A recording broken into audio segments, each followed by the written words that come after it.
എൻ്റെ പേര് മെറീന. ഞാൻ വരുന്നത് തിരുമാറാടിയിൽ നിന്നാണ്. ആദ്യം തന്നെ അമ്മ മാതാവിനെ തിരുക്കുമാരൻ ഞാൻ നന്ദി പറയുന്നു, എന്നെയും എൻ്റെ കുടുംബത്തിനെയും അമ്മയുടെ പ്രതീക്ഷയെ സാക്ഷിയാക്കിയതിന്. എൻ്റെ പേര് മെറീന. ഞാൻ വരുന്നത് തിരുമാറാടിയിൽ നിന്നാണ്. ഞാൻ 2024 ഇവിടെ വന്ന് ഉടമ്പടി എടുത്തത്. ഞാൻ ആദ്യമായിട്ട് പറയുന്നത് എൻ്റെ 10th റിസൾട്ടാണ്. എനിക്ക് ഭയങ്കര പാടായിരുന്നു എൻ്റെ 10th റിസൾട്ട്. എന്നെ പഠിപ്പിച്ചുകൊണ്ടിരുന്ന എൻ്റെ ഫിസിക്സിൻ്റെ സാറായിരുന്നു. അപ്പോൾ എനിക്കെന്ന് പറഞ്ഞാൽ എന്നെ എപ്പോഴും കളിയാക്കുമായിരുന്നു, നീ പാസ്സാവത്തില്ല. എന്നെ എപ്പോഴും ഒരു ഉപേക്ഷിച്ചിട്ട കുട്ടികൾ എന്നൊക്കെ പറയത്തില്ലേ, അതുപോലെ ഒരു ഇതായിരുന്നു എനിക്ക്.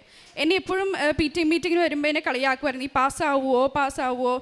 എൻ്റെ പപ്പേനെ പോലും കളിയാക്കുമായിരുന്നു. എനിക്കങ്ങനെ PT മീറ്റിങ്ങിന് എൻ്റെ ക്ലാസ്സിൽ 31 കുട്ടികളുണ്ടായിരുന്നു. അതിലിപ്പോഴും PT മീറ്റിങ്ങിന് വരുമ്പോൾ എന്നെ എഴുന്നേപ്പിച്ചിരുത്തിയിട്ട് അത്രയും പേരുടെ മുമ്പിൽ കളിയാക്കുമായിരുന്നു. അപ്പം ഞാൻ മാതാവിനോട് പറഞ്ഞു, മാതാവേ, എനിക്ക് ഒരേ ഒരു ആഗ്രഹമുള്ളൂ, എൻ്റെ 10th റിസൾട്ട് എൻ്റെ പാസ്സാക്കണമെന്ന് മാത്രമേ ഉള്ളൂ. എന്നിട്ട് ഞാനിവിടെ വന്ന് അമ്മമാതിൻ്റെ അടുത്ത് പ്രാർത്ഥിച്ചു.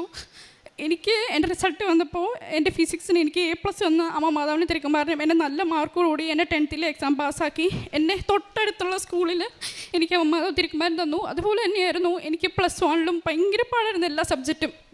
ഞാൻ അമ്മ മാതാവിൻ്റെയും തിരുക്കുമാരൻ്റെയും ഈ സമയം വരെ not by merit but by grace എല്ലാ കാര്യം എൻ്റെ കാര്യത്തിൽ ആ കാര്യം not by merit but by grace എൻ്റെ പരീക്ഷയുടെ എല്ലാ കാര്യത്തിലും അങ്ങനെയാണ് ഞാൻ ജീവിക്കുന്നതും. ആ ഒരു ഇതിലാണ്.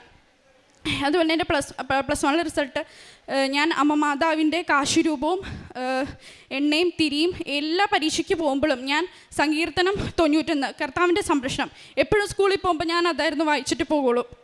എൻ്റെ നെറ്റിയിൽ കുരിശും വരച്ച് മാതാവിൻ്റെ കാശുരൂപം മുറുക്കെ പിടിച്ചായിരുന്നു ഞാൻ എൻ്റെ +1 എക്സാമിന് പോയിക്കൊണ്ടിരുന്നത്.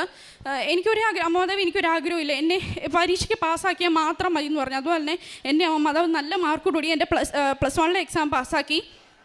എൻ്റെ +2 എക്സാം സമയത്ത് ഞാൻ മാർച്ച് 3 ഇവിടെ നിന്ന് എൻ്റെ ഹോൾ ടിക്കറ്റായിട്ട് അച്ഛനെ വന്ന് കാണുകയും അച്ഛൻ എന്നെ ആശീർവദിച്ച് വിടുകയും എനിക്ക് കാശുരൂപം തരികയും ചെയ്തു. എന്നിട്ട് ഞാൻ ആ കാശുരൂപം വീട്ടിൽ കൊണ്ടിട്ട് എൻ്റെ എല്ലാ പരീക്ഷയ്ക്കും ഞാൻ ആ കാശുരൂപം എൻ്റെ എക്സാം കൊണ്ടുപോയിട്ട് എൻ്റെ ഉപ്പ് ഞാൻ എൻ്റെ പോക്കറ്റിൽ ഇട്ടുകൊണ്ട് പോകുമായിരുന്നു. എന്നിട്ട് ഞാൻ എല്ലാ കുട്ടികളും എന്നെ നോക്കി, ഇവളെന്നത് ഈ കാണിക്കുന്നതെന്നുള്ള രീതിയിൽ. പക്ഷേ എൻ്റെ അമ്മ മാതാവാണ് എന്നെ ഇവിടം വരെ പാസ്സാക്കിയെന്ന് എനിക്ക് മാത്രമേ അറിയത്തുള്ളൂ. ഞാൻ എൻ്റെ ഇരിക്കുന്ന സ്ഥലത്തെല്ലാം ഉപ്പ് കുതിരുകയും തേൻ എൻ്റെ നെറ്റി പുരട്ടുകയും എൻ്റെ പേപ്പർ പുരട്ടുകയും ചെയ്തു. എല്ലാ കുട്ടികളും പരീക്ഷയ്ക്ക് ഏതൊക്കെ അറിയാവുന്നേ നോക്കുമ്പോൾ ഞാൻ എൻ്റെ ഇൻവിജിലേറ്റർ പരീക്ഷ എഴുതിക്കോളാൻ പറയുമ്പോൾ ഞാൻ ആദ്യം തന്നെ എൻ്റെ പേനെടുത്ത് എൻ്റെ ആൻസർ പേപ്പറിൽ എഴുതുന്നത് not by merit but by grace എന്നായിരുന്നു. എന്നിട്ടായിരുന്നു ഞാൻ എൻ്റെ എല്ലാ എക്സാമും സ്റ്റാർട്ട് ചെയ്തത്. ഈ നിമിഷം വരെ അമ്മാതവളുകൊണ്ട് മാത്രമാണ്. എന്നിട്ട് എൻ്റെ 10th എൻ്റെ +2 എക്സാം വന്ന സമയത്ത് ഞാൻ പോലും പ്രതീക്ഷിച്ചില്ല നല്ല മാർക്ക്. അതായത് എനിക്ക് ഫസ്റ്റ് ഇയറിനേക്കാളും ഇരട്ടി മാർക്ക് അമ്മമാതാവ് എനിക്ക് +2 വന്ന് എൻ്റെ +2 എക്സാം അമ്മമാതാവ് നല്ല മാർക്കോടുകൂടി എന്നെ പാസ്സാക്കി. ഞാൻ ഡേറ്റ് ഇട്ട് പ്രാർത്ഥിച്ചായിരുന്നു, അമ്മമാതാവി ഈ മെയ് എനിക്ക് അമ്മ മാതാവിൻ്റെ അടുത്ത് വന്ന് എൻ്റെ +2 എക്സാം പാസ്സാക്കി റിസൾട്ട് വന്ന് പറയാൻ പറ്റണേന്ന്. അതുപോലെ തന്നെ എനിക്ക് അമ്മ മാതാവിൻ്റെ അടുത്തൊന്ന് പറയാൻ പറ്റി. ഞാൻ കാരുണ്യ പ്രവർത്തികളായിട്ട് ഞാനൊരു ഓൾഡ് ഏജ് ഹോമിൽ പോവുമായിരുന്നു.